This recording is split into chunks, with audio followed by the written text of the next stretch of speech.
Всем привет! Рада видеть вас на своем канале. Меня зовут Надя. И так как поступило просто миллион вопросов про то, как сделать переход от одного клина к другому, вот в этой вот чудесной шапочке крючком, то именно об этом и будет это видео. Ну, во-первых, я хочу сказать спасибо всем, кто пишет свои комментарии, задает вопросы. Я почему-то не заострила внимание на этом моменте, хотя мне кажется, что здесь все очевидно. Нужно просто перемотать видео и начать вязать заново. Но многие люди думают, что здесь, наверное, есть какой-то трюк, и нужно что-то добавить еще. На самом деле нет, все очень просто. Итак, смотрите, что нужно сделать, чтобы перейти от одного клина к другому.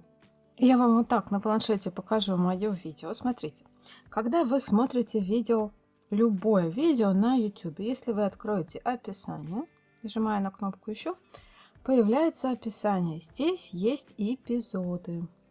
Эпизоды делаю я, делаю их тайм-кодами. Нахожу первый ряд клина. Сюда надо вернуться для начала вязания каждого клина. И нажимаю на синий текст. Запускаю видео, и оно запускается с первого ряда. Теперь немножко о подсказках, которые есть в видео. Каждый ряд на видео, он подписан. Вверху подписан русскоязычными символами, внизу подписан англоязычными символами для тех моих зрителей, которые не говорят по-английски. Но, в принципе, я всем рекомендую выучить англоязычные символы вязания. Ну, для того, чтобы просто читать схемы на всех абсолютно ресурсах. Я использую американские символы всегда. Уже ниткой белого цвета, а здесь будет открытый край. Вот видите, я начала второй ряд, и второй ряд у меня тоже подписан. И в принципе я обычно всегда подписываю ряды, что в вязании крючком, что в вязании спицами. Я подписываю ряд. ВП это воздушные петли, СС это соединительные столбики. Ну и по-английски chain это звено, то есть chain, и SS это slip stitch, то есть тоже соединительные столбики. Цифры, соответственно, обозначают их количество. Но надеюсь, с интерфейсом YouTube и интерфейсом моих видео вы разобрались. Теперь про переход от одного клина к другому на практике. Итак, один клин у меня связан, та же самая шапка, та же самая пряжа. Здесь связано 12 рядов. Напоминаю, первый вот эта цепочка связана контрастной ниткой. Это наборный ряд, в счет шапки он не входит. Первый ряд это тоже ряд, вязанный вот этой ниткой. Ну, точно так же, как и было на видео. Итак, 12 ряд я провязала, и нужно перейти к первому ряду. Выписала я схему вязания одного клина, себе в тетрадочку, просто смотрю. Первый ряд. 1 воздушная, 40 соединительных. Так и вяжу. Делаю 1 воздушную, разворот и вяжу 40 соединительных. За дальнюю дужку все точно так же, как уже мы вязали до этого.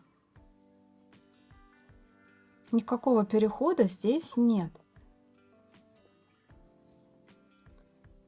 Продолжаю вязать. Естественно, никакие нити не отрезаю. Не начинаю набирать заново контрастной ниткой. Это слишком много работы, и это слишком усложнит процесс вязания шапки. Вот я вяжу снова первый ряд. Это 40 соединительных петель за дальнюю дужку.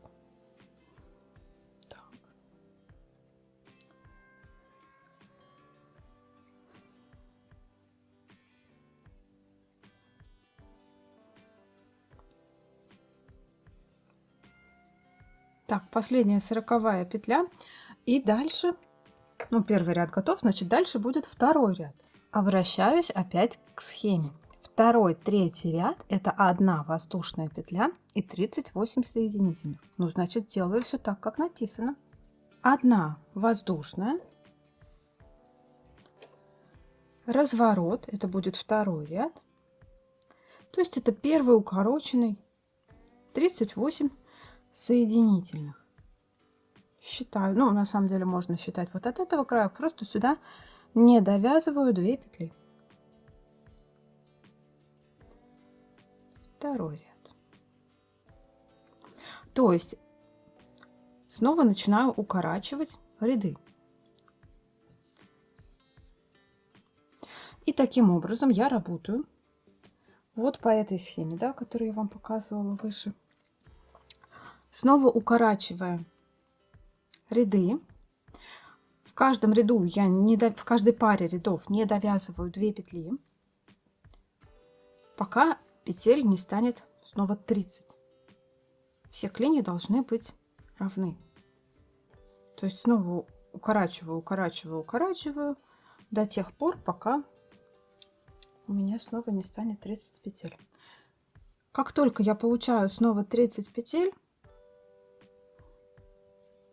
то тут же их провязываю все и возвращаюсь к первоначальному значению петель, к 40. Так, сейчас я довяжу этот укороченный ряд, второй.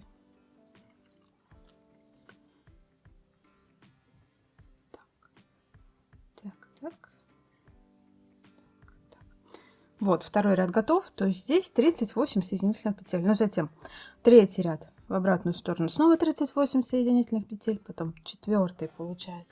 Четвертый, пятый ряд 36 соединительных петель, пятый, шестой, седьмой 34, восьмой, девятый 32, 10, 11, 30 и в 12 ряду вяжем все 40 вот в эту сторону. То есть снова получаем полный ряд. И затем снова возвращаюсь к первому ряду. Смотрю, здесь опять 40, отсюда вяжу сюда. И снова начинаю укорачивать. Таких клиньев в этой макушке должно быть 6. Вот. Я ее сложила ровно пополам, считаю. 1, 2, 3. Переворачиваю. 1, 2, 3. И все эти клинья должны быть абсолютно одинаковые. То есть число укороченных рядов в клиньях одинаково. Но в конце, когда вы свяжете 6 клиньев, просто сшиваю эту шапочку вот этим вот своим чудесным фирменным швом. Надеюсь, что от такого пояснения вам стало более понятно, как переходить от одного клина к другому, как пользоваться YouTube, перематывать видео и использовать тайм-коды. Заранее спасибо за ваши лайки, за то, что пишете комментарии, задаете вопросы. Спасибо за внимание. Пока-пока. Ну и, конечно, подписывайтесь на канал. Чуть не забыла сказать.